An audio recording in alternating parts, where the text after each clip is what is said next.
Evolutionary.org podcast is coming your way, episode 635. Today we have yet another interview. This time we have a special guest interview with EVO Logger KCates, the life change. So this is going to be awesome. We're going to talk about the changes he's done, his family life. We're going to talk about his log. We're going to talk about his background, what made him change from being out of shape to getting in shape. We're going to talk about his favorite PEDs. We're going to talk about some of the tips and tricks he has learned. It's going to be a really action-packed podcast. Let me first remind everybody, we are on Apple, we are on Spotify.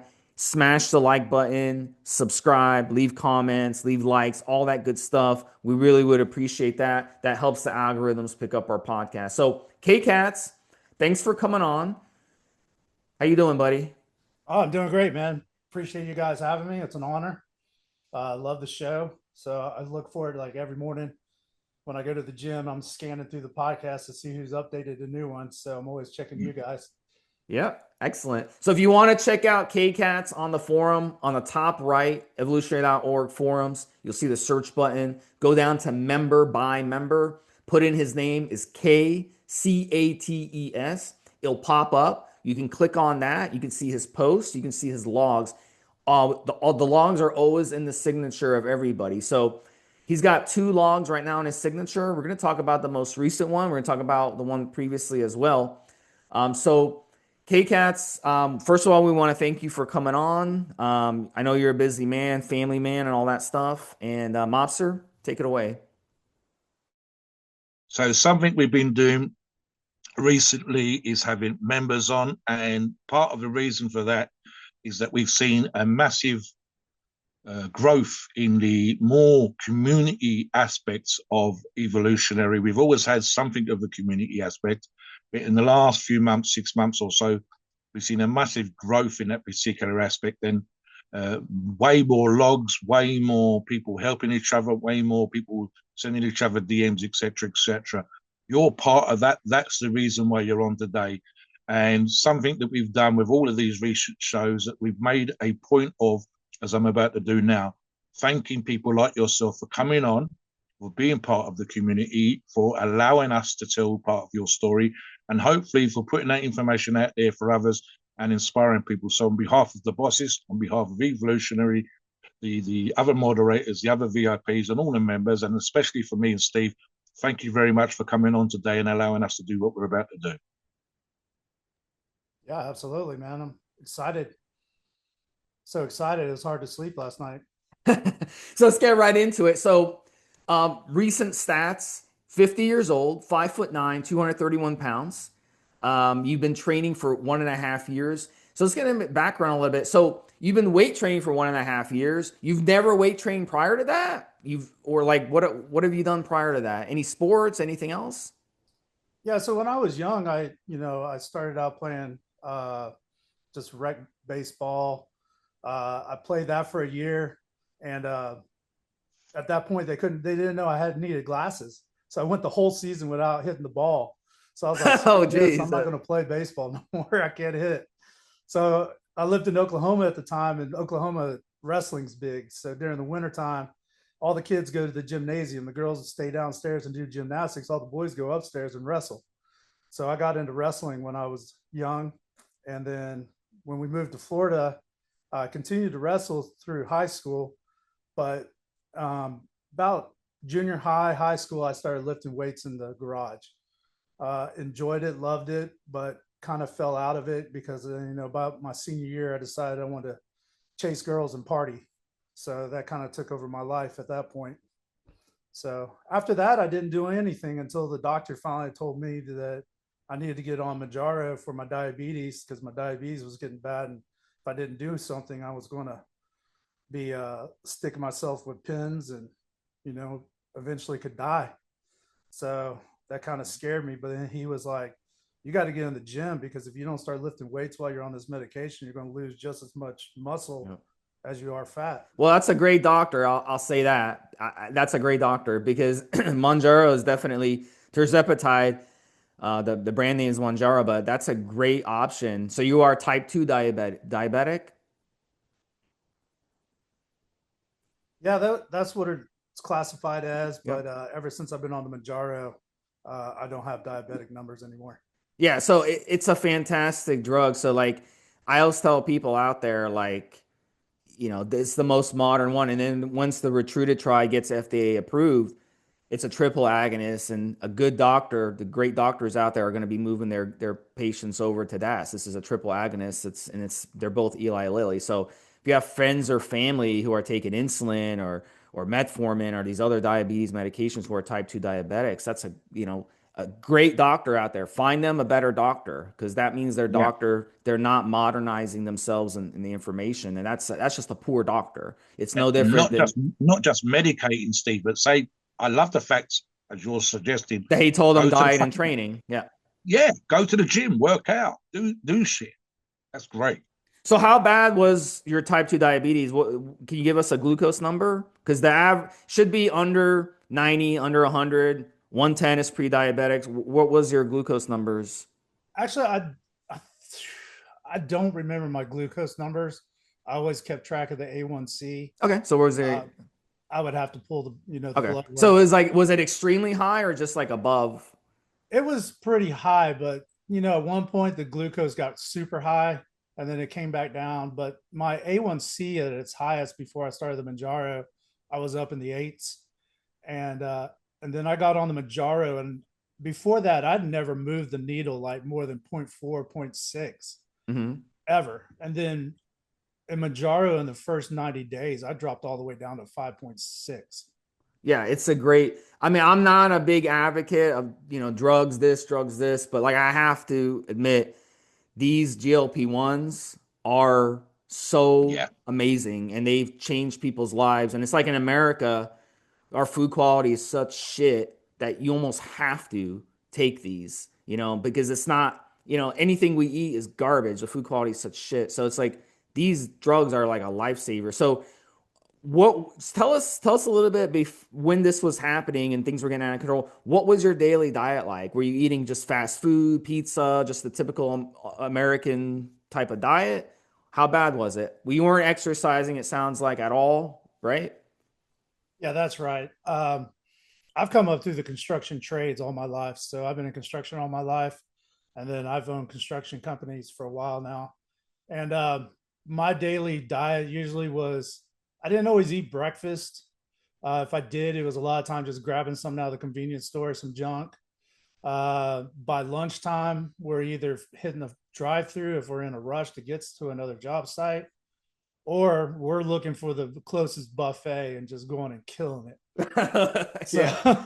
And the I mean, buffet is probably like Golden Corral and shit like that, right? It's like yeah, really low so quality. Yeah. Chinese buffets, the Yeah. Golden It's Corrals, like the drenched in like oil and butter and all this MSG, crap. Yeah. Yeah. garbage. They, of course, they want to give the lowest quality food because it's all you can eat buffet. And they know when you guys come in, you guys are all big dudes and you guys are going to tear it up. So, of course, they're going to give you the lowest quality meat. It's like the scrap food. So, what changed? Let me ask you this. At your worst, how much did you weigh? And what would you say your body fat was at your worst? My highest weight, I got up to about 306. Body weight had to been, I mean, the body fat percentage, I have no idea, Probably 30, 30, 40, 35% 40. even. Yeah, it was oh, high. Yeah, yeah, But I mean, I was always big and strong because of my yeah, work, but I had a gut on me. yeah. Looked like a you're big old swelled up you're tick. 5'9" and you're 231 in August. I can't imagine you coming down from 306 to 231 at 5'9". That Yeah. is fucking, even with the work you were doing, that is fucking crazy. So the fact that you've done what you've done so far, just to August, and we're recording this show now in November for the benefit of the listeners, is fucking epic. That is really, really, really good. It is, yeah. Outstanding, just to get from there, from where you was to where you started now. Yeah, when I went on the Manjaro, it was 2 years this past September. I went on the Manjaro and started exercising, and I was at 286 at that point. So I'd come down some, just trying to not eat that much and skip out on the drive-throughs and buffets. But that's when I came down. I lost most of that weight. I got down to I think it was about 250 within like the first 3 months. Can you share how much of the Mounjaro terzepatide that the doctor put you on? And has that changed since? Yeah, absolutely. So obviously you start with the 2.5 is what they have you start on, because I'm on obviously on the prescription. Per So week? yeah, and Majara sends you the free first month of the 2.5. So you do that for a month, and then after that, the doctor talks to you, see how you're doing, and then increases to the 5. And they increase by 2.5 every time. So they don't, with the prescription, they don't have the ability to regulate more of like just going up a milligram or half a milligram at a time. Oh, okay. You'll have these 2.5 jumps you have to do. So then I went to after the 5, and that was after just maybe 6 months. I went to the 5. Then I went to 7, and then I was on 7 for about a little over a year. Oh, And wow. then, Okay. and then just in August I went to 10, and then this Friday, actually yesterday, I took my first dose of 12.5. Oh, wow. Okay. That's a big, yeah, that's a strong dose. So what did you notice when you first got on it in terms of appetite changes? Did it prevent you from eating big meals where you Yeah, felt more full quick? yeah, it destroyed my appetite. Destroyed my appetite. I didn't want to eat anything. The sides could get pretty bad sometimes. So if you ate the wrong thing, you would pay for it like right off the bat. Yeah. So if you Uh, went and ate a Big Mac or whatever, or a big buffet, you'd be like, oh my gosh, I made a mistake, right? yeah.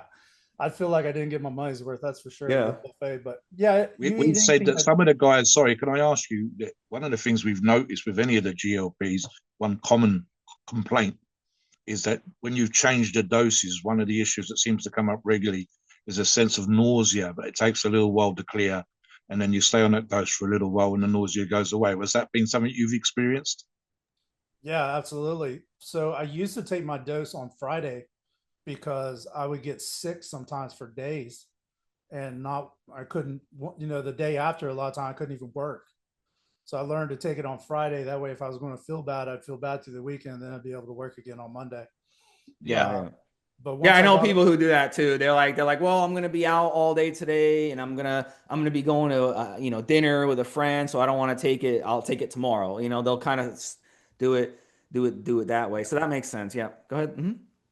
and then when I went to the 7, I stayed on 7 for a while. I tried to go to 10 at one point, and I got really sick from that. So I went back down to the 7. But then I stayed on the 7 for that long period, was because I was doing a lot of strength training. And at that point, I knew I needed to eat a gram of protein per body pound that I was trying to be at, and if not more. And so at that point, I'm trying to force in food, but with the terzepatide, you can't eat. So I kind of had to learn to force myself to eat to get the protein in. And because I was going for a strength goal in August, I didn't want to increase my Manjaro at that time because I wanted to eat. So I kind of stayed on that for a long time. And it actually, as far as the Manjaro, kind of worked against myself on that, because when I went to the 10 in August, I didn't even feel anything on the 10. So until I took the 12, which was yesterday, Yeah. like, I don't want to eat now. I'm starting to, I feel it again, basically. I couldn't sleep well last night. That was probably some of that, probably some of the show coming on today. Yeah. Um, so yeah, you Did you can notice? actually, Did I you feel notice? like you can adapt to it if you stay on a dose too long. Yeah. So let me ask you one more question on the terzepatide Monjaro before we move on. Did you notice when you're dropping all that weight, excessive urination? Back then, I, I don't really remember from Okay. that long ago. Because the reason Um, I ask is like Yeah. whenever I'm fasting or whenever it was I've used Retrue to try Yes. when I'm on Retrue Yeah. to try Yeah. I remember I have to wake up more often at night to Yeah. pee. Like I'll have to wake up 2-3 times. Like when I'm fasting, even when we used to do this podcast with Monster, I'd be like, Mobster, I gotta pause the podcast because I gotta go pee. Because like your body wants to flush at all times. You're getting rid of more than you're bringing in. So I'm just wondering how your body was getting rid of the fat. Was it through your breath? KCates, I was just yanking his chain on the previous show that we just recorded about half an hour ago, saying it seems to become like an obsession. Ironically, it's not. All joking aside, it does. Some It's one of people those like small side effects. But yeah, it's some some people people get rid of it experience. through sweat. Did you notice you were excessively sweating while on it? Like anything like that? No, not really, not for Okay. me. Because I'm in construction during the day. You know, we sweat a lot anyways. Yeah, yeah. So you're getting rid of it through the sweat. That makes sense. Yeah. Yeah. And So you're then every time you sweat, you're getting rid of fat. You're getting rid of fat. That's a nice thing about the tirzepatide is it will get rid of that stuff really fast. And I also remember when I first got on that, I was still on a bunch of other medications for the Yeah, diabetes, high cholesterol, high blood pressure. And I remember there was one that would cause me to pee a lot of the time, anyways. And so, Yeah, diuretic, some type of diuretic. yeah. And What was your eventually I got blood off that. pressure before at the worst? And then what is yeah. it now? Blood pressure back then was pretty much like, I would say on a regular in the 150 over 90s. Oof. Um, got a little bit better. But then it kind of went up again when I started using more caffeine. So I had a whole issue with caffeine and my blood pressure, and I finally figured that out. Yeah. Yeah, Mobster is a big caffeine coffee drinker. I don't mess around with caffeine. Do you still take some caffeine daily, or is it you're kind of getting away from it? No, I'm completely off now. So Okay. I was up to 460 milligrams a day, um, between pre-workout and another supplement drink I was Oh drinking that God, had no. caffeine in it. And finally, when I figured it out, because my doctor kept telling me, he's like, that shouldn't be making your blood pressure go up that much. I Mm. was like, I kept trying different things, and finally I was like, I got to try taking off the caffeine. Went off the caffeine. What I did was I started cutting it in half every week to tirate down to finally got Yeah, to Yeah, zero. that's smart. Yeah. And so now about I think I'm either 7 or 8 weeks off the caffeine now, and my blood I could literally watch my blood pressure come down as I was reducing the caffeine. Yeah. there's a I've sense. always There's a sense. Sorry, Steve, just to interrupt. There's a sense. We've talked about this on other shows. If you know your body and you're able to eliminate by the sorry, you're able to discover by the process of elimination what works for you, what's affecting you, what's giving you side effects, and that's another reason why we encourage people to post up their logs because we sometimes having a second or third set of eyes looking at what you're doing enables someone from outside to say, "Hang on, you haven't got enough rabbit. Hang on, you could be putting more protein in." You've done that for yourself. You realised that your caffeine intake, what you was doing through the day, maybe the sugar or the sweeteners that were going with the caffeine, was affecting your blood pressure, and you realise that just eliminating that for you has enabled you to reduce your blood pressure. So you become more observant and more clever, if you like, in regards to noticing what you're doing. The food, if the effects of foods, the effect of medication, and in this example, the effect of caffeine, that how it was having that much of an effect on your blood pressure. I probably, I'm going to say about 350, 400 milligrams a day total. And I don't really suffer from blood pressure issues, but then, there might be other things in my diet that do that. And this is another reason why, again, for the benefit of the listeners, we encourage EVO members to have logs because then we can look at stuff like this and see for them if they can't see for themselves. But KCates has seen for himself this was what was happening. This was the effect. Steve. Yeah. So let's be honest though, KK. It's like most people they don't listen to their doctors because like doctors they try their best to tell people, hey, you're on a bad trajectory. Hey, you're type 2 diabetic now. Hey, your blood pressure's out of control. But they don't really like to listen to doctors and take doctor's advice. So there's got to be something like what made you make the switch? Be like, you know what, enough is enough. I want to get in better Yeah, shape. yeah, yeah. Um, I don't know really. He just told me to try this medication. I'd actually heard about it from a friend of mine, the GLP-1. Him and his wife were getting gray market semaglutide. Said it was working good for them, and I kind of forgot about it. Then the doctor brought it up as like because he was a new doctor into the practice, and I saw him for the first time, and he was looking at all my stuff, and he's like, "Man, we need to try to get your insurance to pay for this new medication out there and see if we can get you on it. It's going to help you out a lot, I Mm. think." So the And so, medication gave you that kick in the ass. That's the funny thing because I was reading an article about how fast food companies their earnings are dropping right now because of tirzepatide and semaglutide because people can't go get fast food like they used to. Like, because if they do, Oh they'll feel no. nauseous. So it's almost like they're, and it also helps with food addictions. Like, people are addicted to Popeyes. I was driving yesterday, and some guy literally swung 3 lanes to cut me off so he can go get his Popeyes for dinner. It's just like people are addicted to this fast food. They go, I gotta have it, I gotta have it. And I it's do just like like, I do like the fact that KCates a new doctor comes to the surgery, someone else is looking at his notes probably for the first time in fucking years and reassessing perhaps what we can do. Maybe they've come from a different situation. They said, "Hang on, why has he been allowed to get out of shape? Why has he been the old, blood yeah. pressure?" Yeah, that's great. Sometimes the older doctors are so stuck in their ways. They've been given type 2 Yeah. diabetics metformin for years or insulin for Yes, years. Then when medicate, something new medicate, comes medicate. that's Yeah, better, they don't want to change because then they yeah, look stupid. And that's I think you got lucky that you found this good doctor. yes, Where did you find this yes. doctor? Was this person in your insurance book, or was it recommended by a friend? Help some people out there find these good doctors that are out there. Actually, he was. It's just the same old primary care doctor I've been going to. Um, the old physician's assistant had left. He was actually a doctor out at Mayo and friends with the doctor that owned the practice, and he came in. So, and he's actually an older doctor than the other two. So I think his experience out at Mayo, they're more of a, Yeah. But uh, he's one of those doctors that when they see something new come, they're willing to, jump on that train. They're not Yeah, willing to yeah, just that'd be it. absolutely. think, Yeah, hey, I'm going to stick to my yeah, old ways. We see this in bodybuilding a lot. A lot of the old timers, they refuse to use some of the new stuff out there.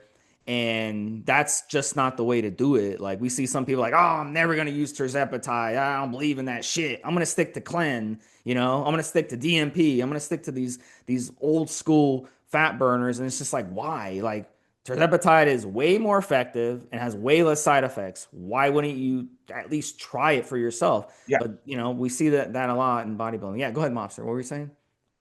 I was just going to ask you. I mean, I think Steve sort of made a passing reference to it. The idea of having this great doctor come in, make these suggestions, older or younger, it makes no difference. Being open to new ideas and allowing you, arguably, as the phrase, to take control of your life in a way that perhaps you'd let get away from you. So I think that's fucking amazing. Something we've noticed, moving on a little tiny bit, and it was actually in the sort of the notes for us when we were going to do this show review.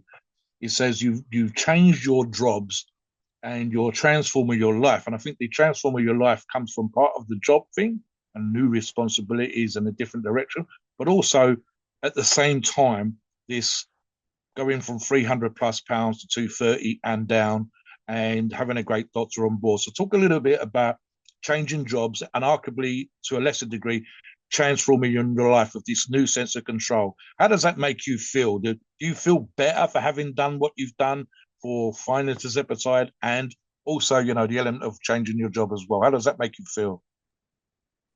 Oh man, it makes me feel great. I didn't realize getting on this medication, which was kind of the catalyst to get me into the gym. Then the catalyst of getting into the gym changed Yeah, my diet. yeah. All this kind of just Yeah. snowballed into this. Now it's not just only I'm looking at KCates' face as he's saying it. Is he actually smiling a little bit as you're thinking about it? Yeah, yeah. You're thinking that's what I'm on about. You're Well, literally thinking about the transformation yeah. and What what about you've your done with yourself. family? What have they been saying? Like, or family members that you haven't I seen? bet it's They blown them remember away. KCates at 300 plus pounds, and then now the new KCates is down to 230. Now he's going to be 220, 210, 200. Pretty soon you're going to be 190 ripped at like 7 or 8% body fat. What are they saying to you? oh yeah, all the time when I see family or friends I haven't seen in a while, they're always complimenting me on Yeah. something. Dude, I was at a wedding recently, guys I hadn't seen in a while, like, man, dude, you're getting big, your shoulders are getting wider.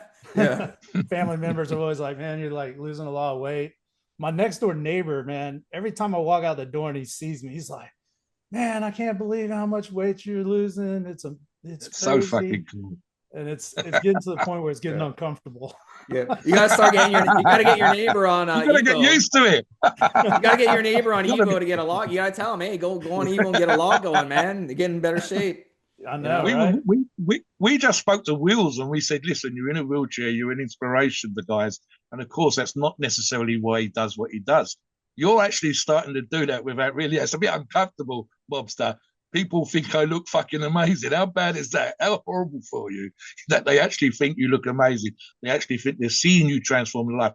The only issue, and I can, is that you might actually sort of make them feel like they need to do stuff for themselves because you are actually, you know, and look, just your journey to August, never mind to today, just your journey to August is over 69 fucking pounds. And as you said, people seeing that you haven't seen you for ages are going to go, what the fuck is he doing? I need to get on there. I need to go to the gym and motivate a few people. And again, you're coming onto the forum. People can see this journey. And this is the reason, another reason why we encourage logs, not just because we can help you, not just because of the support and advice you get, but new members, that the ones that come on and never post and whatever, will come on and read your log and see where you've been, see where you are now, see where you're going, and be inspired. And that will affect people in the shops, your neighbors, people at weddings, people, you know, social occasions and stuff, that in the way that you perhaps you're doing what you need to do for you, what the effect it's going to have on being a good dad and a family and how you can work, but also you might surprise. I've actually had this myself, being told that people are so inspired sometimes by the things that I do in the gym or whatever else. I'm just doing my shit for me. But you will have that effect. So that is awesome just for you. Get used to it, motherfucker. Get used to the idea that maybe, yeah, get used to being an inspiration, whether you like it or not. So what about this job changing stuff? I know that you've mentioned, I think Body Monster even asked you about, you know, the wall insulation thing or whatever else, because the sun punching holes in the walls and shit. So you changed jobs. What was your job before? And are you now like working in a new business? I think there was something like that indicated in your log. Yeah, well, that didn't last very long. So I own a construction company myself, doing remodeling, carpentry, stuff like that. And a buddy of mine owned an insulation business, and he wanted me to come over and do all the sales for him. So I went over there and thought it was going to be a good opportunity, but come to find out the dude's an asshole. Uh, Outside of being friends, he's really not cool to his employees. Yeah. So he popped off a couple of times to me, and after that, I was like, dude, I'm not going to deal with this. It's not, you're not going to disrespect me like that. So luckily I didn't shut my business down. So I just, you know, stopped it at the end of the day, the last time he did it. And just picked up where I left off with my business and just kept on trucking. So, you know, it is what it is. Yeah. So let's touch. Sorry, Steve, with the construction thing, and I think this is something that listeners might benefit by. I've obviously had work here, had work when I was living in Gloucester, and it can be very difficult if you are physically laboring, doing construction work. One of the biggest issues, and we can touch on this a little bit now as well, is getting decent fucking food in. The idea, as you said, hitting the buffet is the easiest thing. The idea of, like Steve said, going to the fast food places is the easiest thing. Quick, huge amount of calories, get it in, because you are burning thousands of calories in construction. Sometimes it's a long fucking day. And my experience with builders was a massive English breakfast, fuck all day, and a load of crap in the evening, and that would be kind of it. And in between, they're burning 3,000-4,000 calories on site doing the work. Yeah, we talked about this with Noah, because Noah, we talked about that, but we also talked about Noah.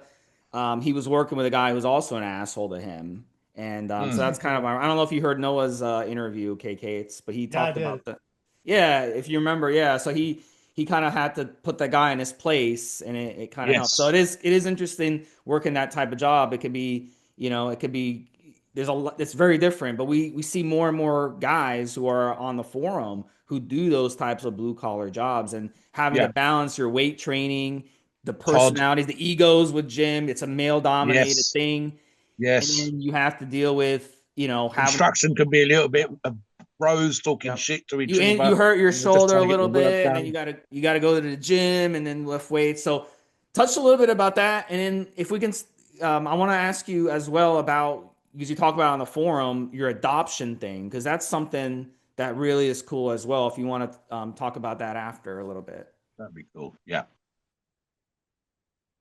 Go ahead and unmute KCates. Yep. Yeah, like you said, the construction industry is pretty male dominant. You're starting to see more females out there, which is pretty cool, especially in the drywall industry. Them girls be getting that drywall, boy, way better than I can get it. But you know, like you were saying about the eating, I still eat that way. Like I eat my breakfast, which is usually 6 eggs, 12 ounces of ground beef, and rice, and I pre-make the ground beef and rice. So when I get home from the gym, I just throw it all in a skillet, stir fry it up, and eat it. Yeah. And then I take a protein bar, a beef stick with me to work, and then Yeah. I get home, and then I'm eating like a pound of meat. So and then maybe I might if I get home early enough, I might have a protein shake, or if I eat and then I have a sweet tooth at night, I'll have a protein shake. Is usually what I try to do. And so I still kind of eat that way because it is hard out there to find time to eat, Yes. especially as a business owner, because we don't stop for lunches and breaks.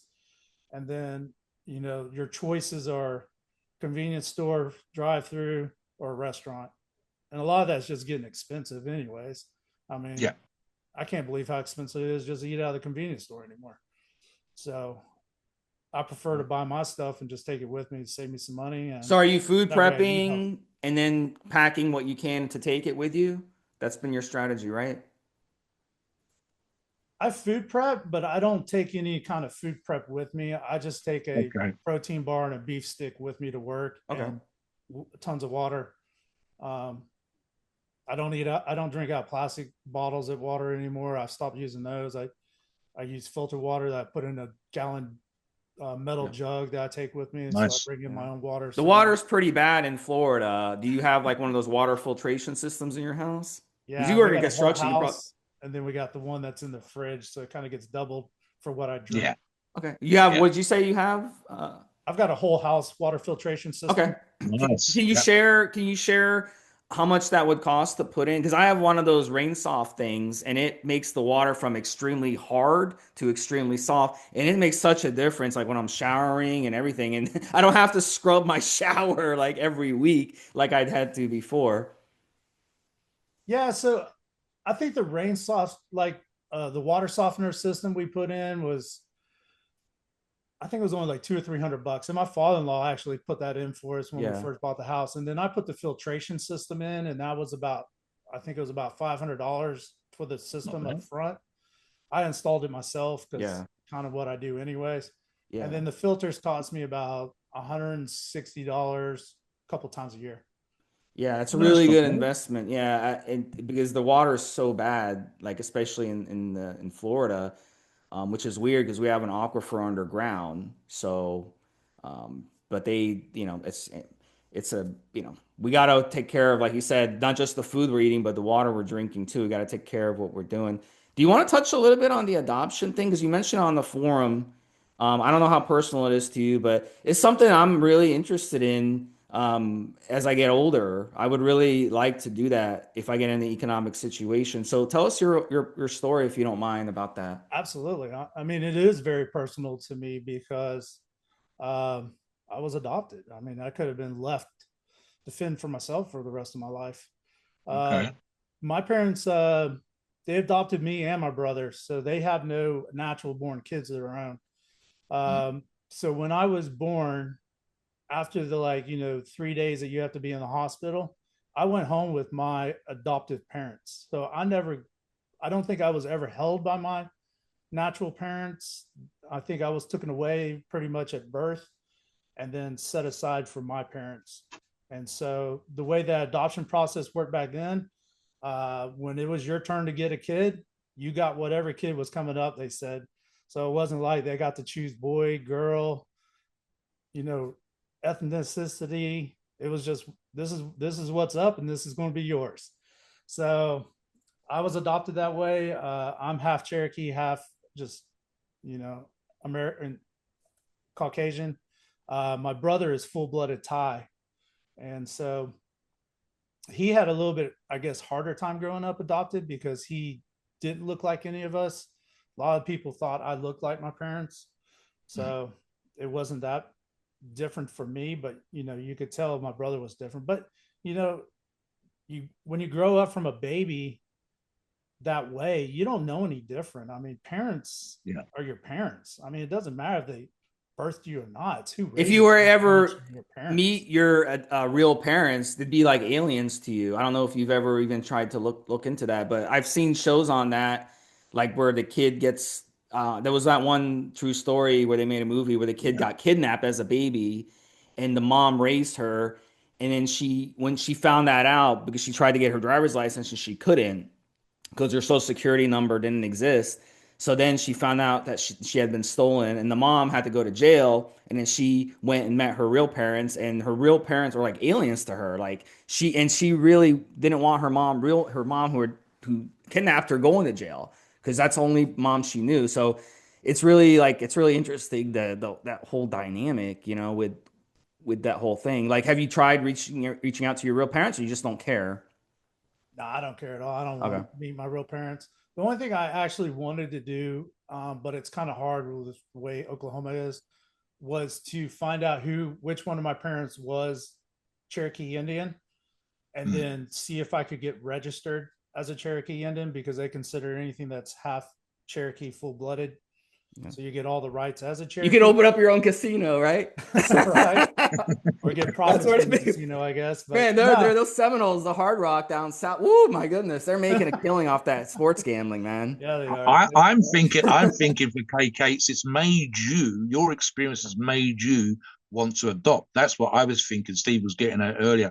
My neighbors across the road have fostered a bunch of kids since I've been here, certainly before, and they've adopted some of those kids at the same time.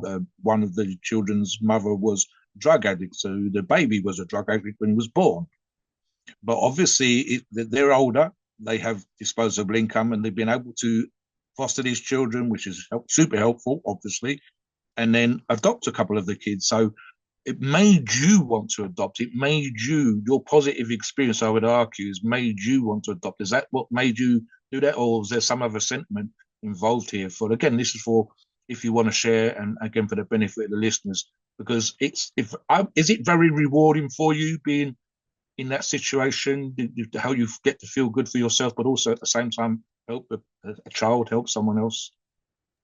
I personally have never adopted a child. I was adopted. I would love to adopt, but I can't financially. Also, I don't know if I would be able to adopt with my criminal history. So that would be the other side of it. I don't know, but I think really in the crux of things, it would be a financial thing. I mean, if I was extremely wealthy, they'd probably look away for the criminal history and say, okay, he can afford to take very good care of a child. But I have two children that are naturally born between me and my wife. Okay. And your wife, was she adopted as well, or was she? No, she wasn't adopted. Okay. What did she think about your adoption thing? Was that something you brought up to her like really quick, or was that something you kept to yourself? No, I've always been very open about being adopted. So it doesn't, I mean, because I feel just like everybody else with their parents. I mean, it doesn't seem, they've always been there. And actually, my parents are freaking awesome. Yeah, it's like you don't even know. Yeah, that's really cool. So supportive my whole life, even through all my criminal crap that I ran them through. So is your brother also, did he have a criminal history, or did he, kind of end up being more square than you did before? Because I guess you were a bad boy when you were younger. That's it, right? I'm the black sheep of the family. You're the black sheep. Okay. Did he? My brother never got in trouble. I mean, he got arrested one time for like a gun thing that was because of his ex-wife caused that problem. So it was just so stupid that they dropped the case later on. But yeah, I want to ask you, moving things along a little bit. I want to ask you the beginning again. This is back to August. You talked about. Let me read this out. Running a mapped symmetry, a unilateral program that helped fix imbalances from heavy lifting during powerlifting. So you do this, and then you move on to changing your training as you progress. You reference again here saying I'll probably end up doing a bodybuilding split.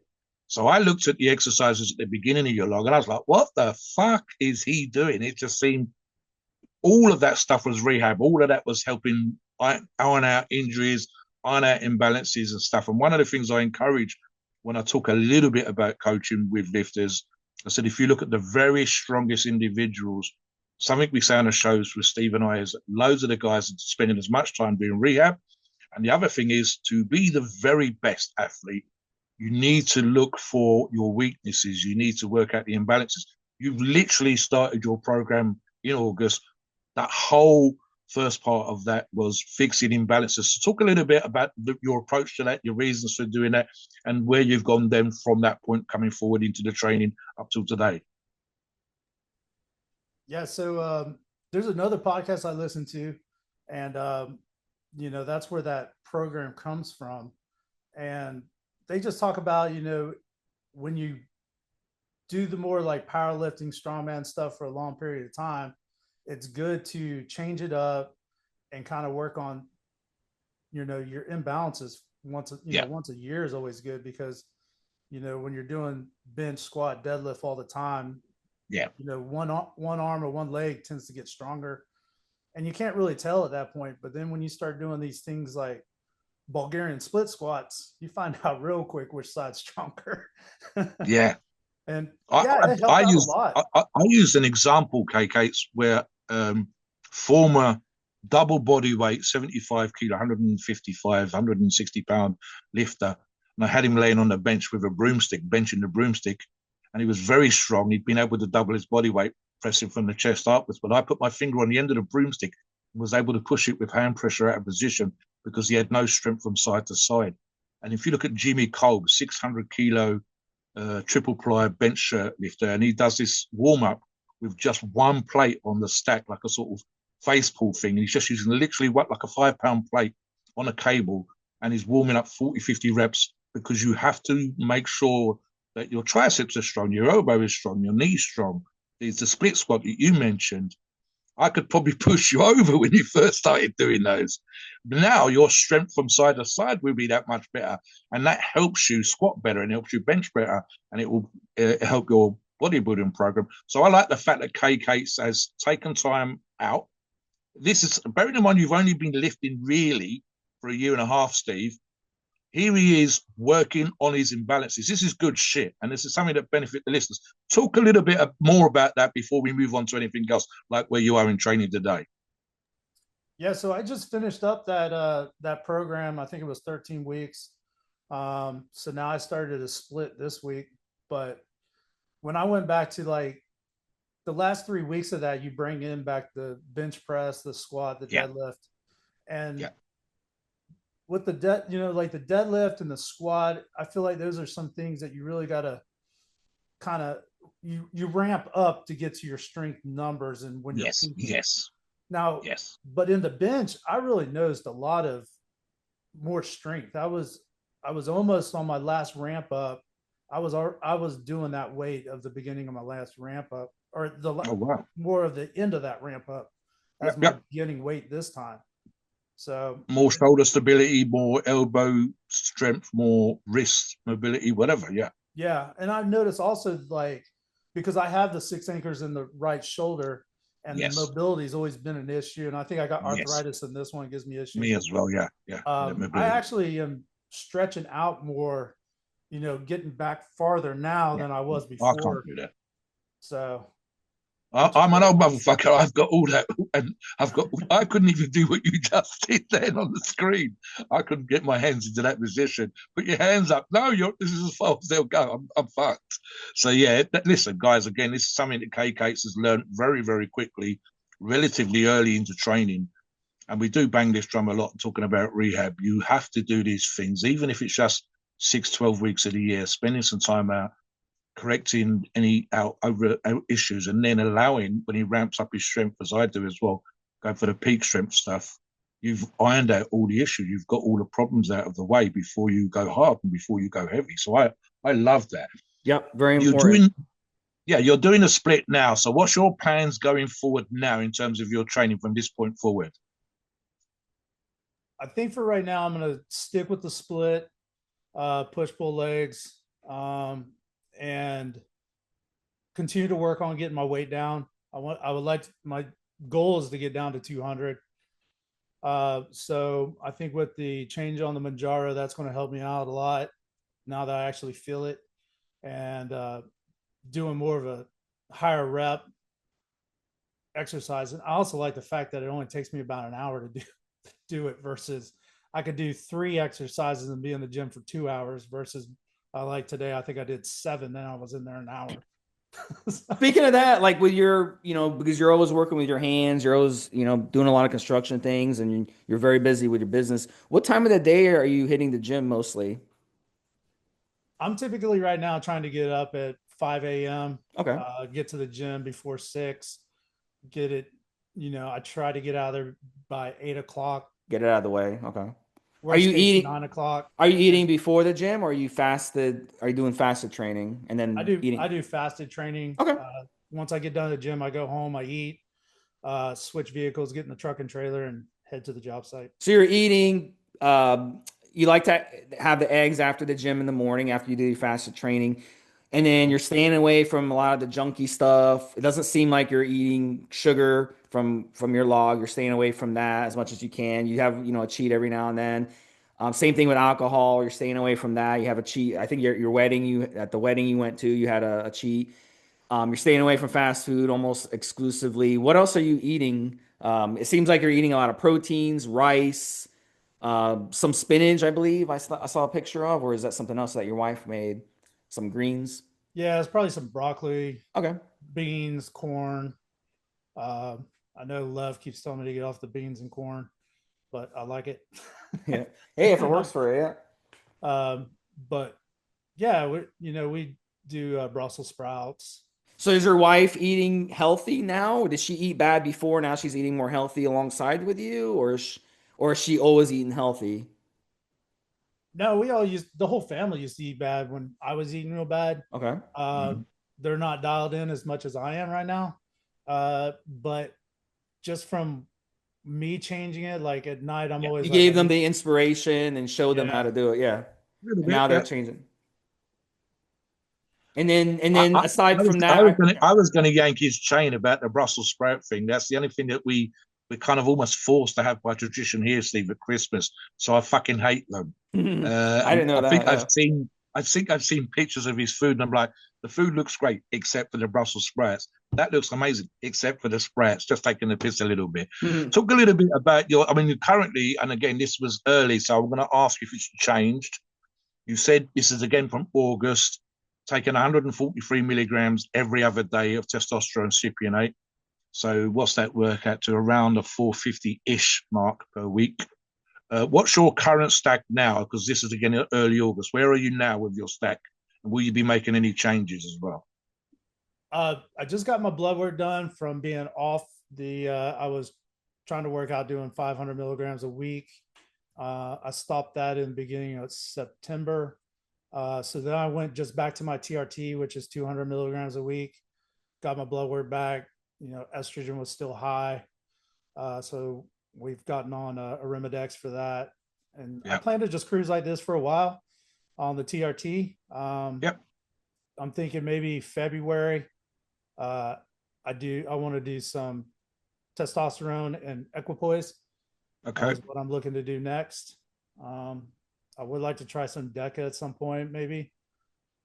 But yeah, About powerlifting aspirations, I think I made a note of you in my actual notes wanting to bench 315. So maybe around February, if you go back on cycle, have you got any targets that you've set for yourself around that time with your next push, your next ramping up? yeah, I don't know. I haven't planned it out that far because right now my goal is getting down to the 200 mark. Yep. Uh, I had my strength goal back in August that I hit. Yep. That was I wanted to hit over 1,000 pounds for 5 reps on the 3 lifts. Okay. And so I ended up hitting 1,010. um, but yeah, one of my goals is to get to the 315 bench press. Yep. It's always on condition of how the shoulder is going to handle it with 6 anchors in it. I think Yep. it should be fine. It's just going to take a lot of time, slow progress moving up linearly. As you say, your current target, and again, it's the title of your log, the road to 200 pounds. By the looks of things, and again, I'm taking this from August, never mind today. What's your current weight as of today from the 231 till now? And of course, we're looking at February, we're looking at another 3 months or so. I think you might hit it. So give us your number today. What's your body weight right now as you talk? My body weight right now this morning was 232. Okay.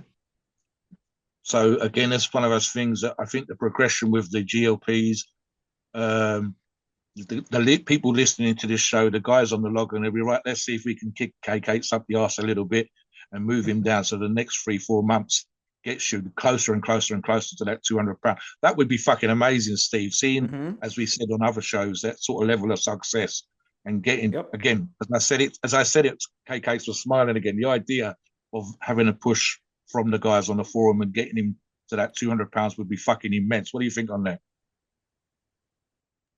Sounds good to me. Yeah, we'll get you there. We'll get you there. So we're closing up on the podcast. The previous KCates, the one that had high blood pressure, wasn't eating good, was out of shape, wasn't training, wasn't exercising, versus the KCates today. There's people out there that are the previous KCates. It's an epidemic, especially as you know in the deep South. And I think you live more in the Bible Belt than I do. I live like in Southern Florida. It's like a different world than where you guys live, but it seems to be like a big epidemic among middle-aged men. I was talking to Mobster on the last podcast. I was like saying, hell, 90% of middle-aged men in the deep South have a gut, or they have a pregnant gut, and it's just like, and it's just like an epidemic. So, what do you have to say to those people out there to kind of tell them, hey, that you can make these changes? What is your advice, tips and tricks for them where they can start literally today to change things?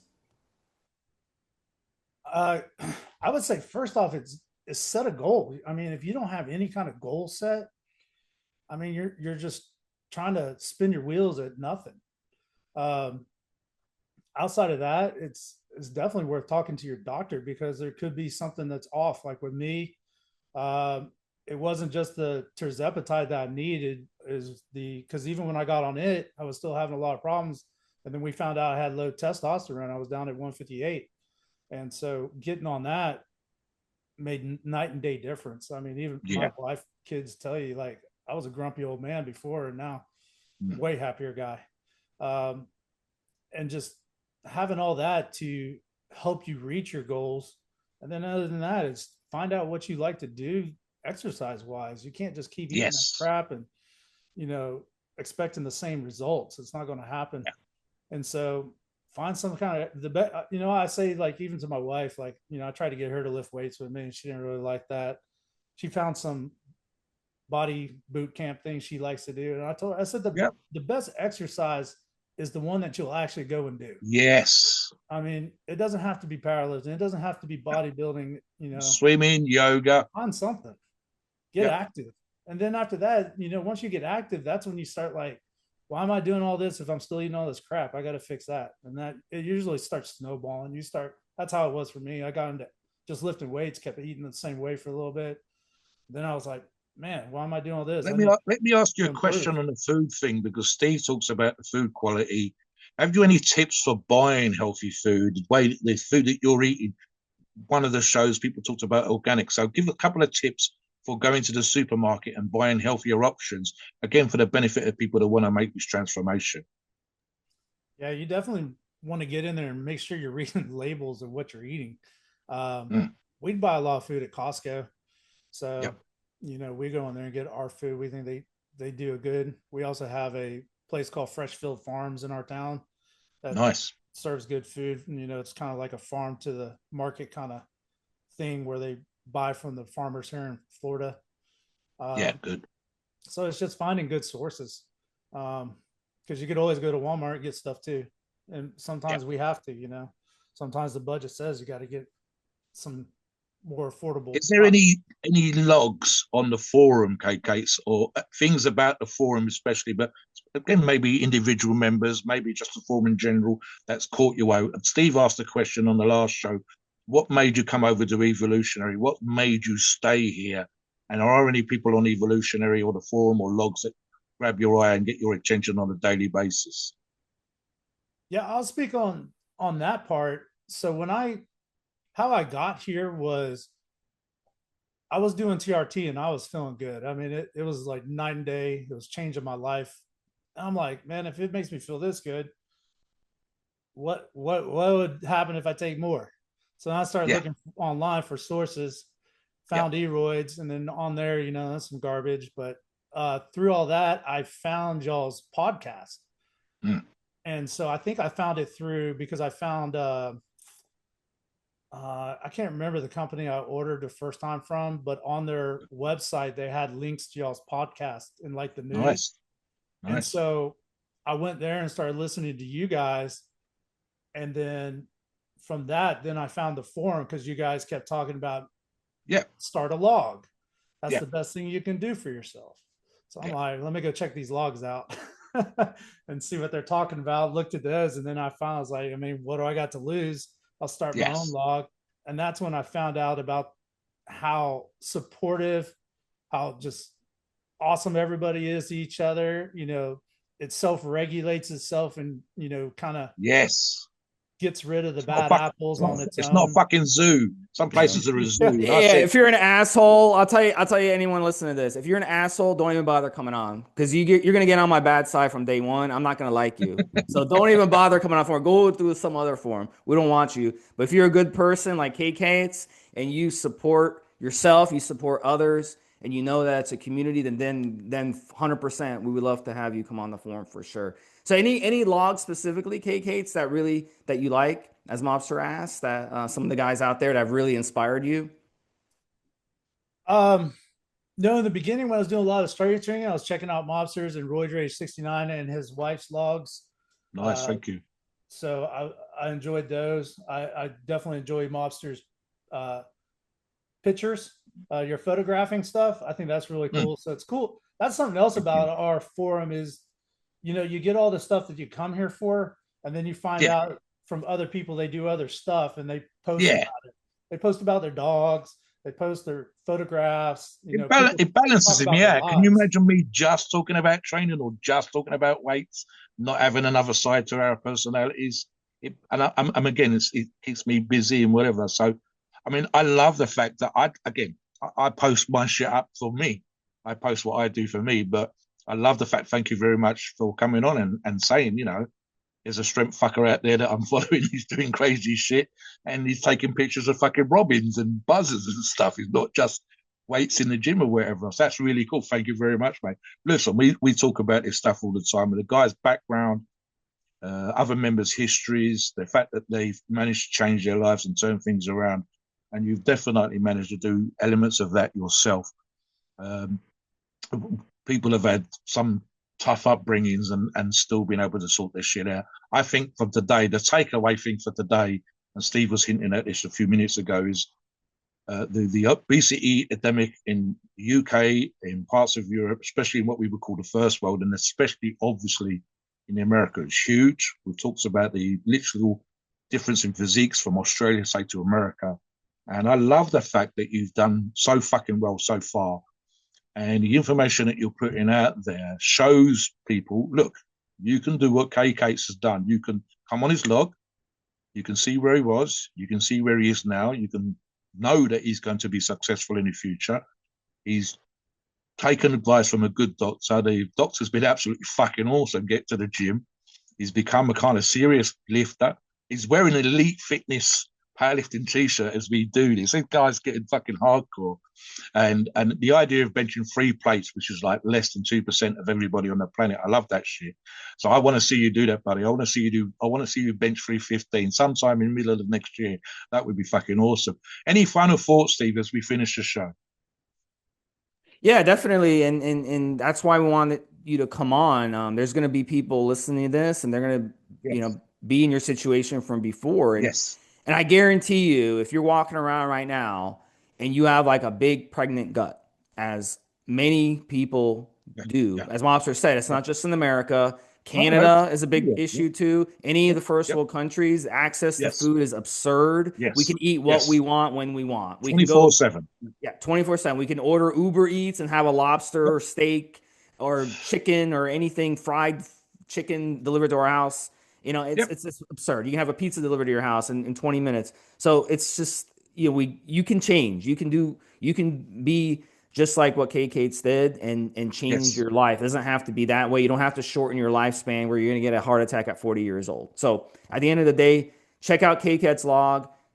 He's a Yes. cool guy. He's an awesome dude. I really like that he's a humble dude. And Yeah. come on and start your own log as well. So we really appreciate you coming on, Big smile. KCates. Yep. But yeah, thanks so much for coming on. I would like to think that you're going to inspire people to make some changes as well. So take away for today as well. But yeah, thank you so much for coming on today. Check him out on the forums, like Steve said. Listen to this show, share this show around, put that story out for other people. You don't know if you're going to help someone else with their journey. That would be fucking amazing. And I'm looking forward to see KCates making even more of a transformation and getting to be a big, strong motherfucking Jew. So that would be awesome. Thank you again, KCates. Please note, we are not doctors and the opinions are ours. It's our view based on our experience and views on the topic. A podcast of informational purposes and entertainment only. The freedom of speech and the First Amendment applies.